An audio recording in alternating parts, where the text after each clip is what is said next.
कई दशकों के बाद अब जर्मनी को एक बार फिर भारत की याद आई है, और याद भी ऐसी कि भारत के समर्थन में जर्मनी सीधा चाइना को ही चेतावनी दे रहा है। 1980s में जब चाइना ने अपनी इकोनॉमी को खोल दिया था, उस समय अमेरिका की तरह जर्मनी ने भी चाइना की काफी हेल्प की थी ताकि चाइना अपनी इकोनॉमी को वर्ल्ड इकोनॉमी के साथ इंटीग्रेट कर सके। जर्मनी और चाइना के रिलेशनशिप की बात करें तो पिछले 3 दशक यानी पिछले 30 सालों में जर्मनी और चाइना ने आपस में बहुत ही ज्यादा कोऑपरेट किया है। जर्मनी ने ही चाइना को यूरोपियन यूनियन के 26 देशों की मार्केट का एक्सेस दिलवाया था, और जर्मनी न सिर्फ चाइना का यूरोप में सबसे लार्जेस्ट ट्रेडिंग पार्टनर है, बल्कि चाइना भी जर्मनी का सबसे लार्जेस्ट ट्रेडिंग पार्टनर है। दोनों देशों के बीच ये पार्टनरशिप न सिर्फ ट्रेड यानी कि व्यापार के स्तर के ऊपर है, बल्कि एक समय पर जर्मनी और चाइना के डिफेंस टाइज भी बेहद ज्यादा मजबूत थे।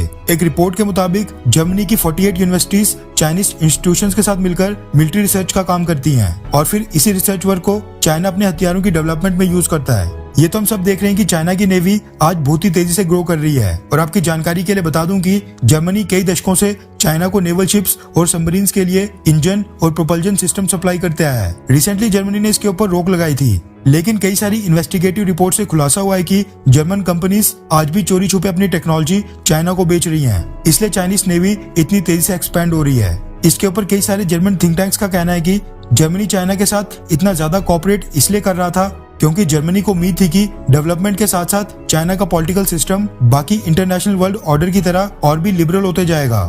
चाइना के पॉलिटिकल सिस्टम में भी कई सारे रिफॉर्म्स आते जाएंगे, जो कि बिल्कुल नहीं हुआ। इसलिए आज की डेट में जर्मनी चाइना के साथ अपने रिलेशनशिप को दोबारा से रीशेप कर रहा है। जर्मनी चाइना के साथ कॉपरेशन नहीं बल्कि कन्फ्रंटेशन की तैयारी करने में जुट गया है। ऐसा पहली बार हो रहा है जब जर्मनी इतना मुखर होकर भारत का समर्थन कर रहा है। रेफरेंस के लिए आपकी स्क्रीन के ऊपर द फाइनेंशियल एक्सप्रेस के आर्टिकल का स्क्रीनशॉट है, जिसके मुताबिक भारत में नियुक्त जर्मनी के एम्बेसडर ने स्टेटमेंट दी है कि भारत के अरुणाचल प्रदेश के ऊपर चाइना अपना अधिकार होने का जो दावा करता है वो बहुत ही आउटरेजियस यानी अपमानजनक है। अरुणाचल प्रदेश के मुद्दे के ऊपर भारत का समर्थन करते हुए जर्मनी के एम्बेसडर फिलिप एकरमैन ने कहा कि इंडिया के नॉर्दर्न बॉर्डर के ऊपर जो भी इश्यूज हैं, जर्मनी उनसे पूरी तरह अवगत है, और लाइन ऑफ एक्चुअल कंट्रोल के पास चाइना जो आज की डेट में अतिक्रमण कर रहा है वो इंटरनेशनल ऑर्डर्स के खिलाफ है। उन्होंने कहा कि चाइना जो भारत की सीमा के ऊपर लगातार उल्लंघन कर रहा है उसको बिल्कुल भी स्वीकार नहीं किया जा सकता है और ना ही किया जाना चाहिए। आपकी जानकारी के लिए बता दूं कि फिलिप एकरमैन कुछ दिन पहले ही भारत में जर्मनी के नए एम्बेसडर अपॉइंट हुए हैं,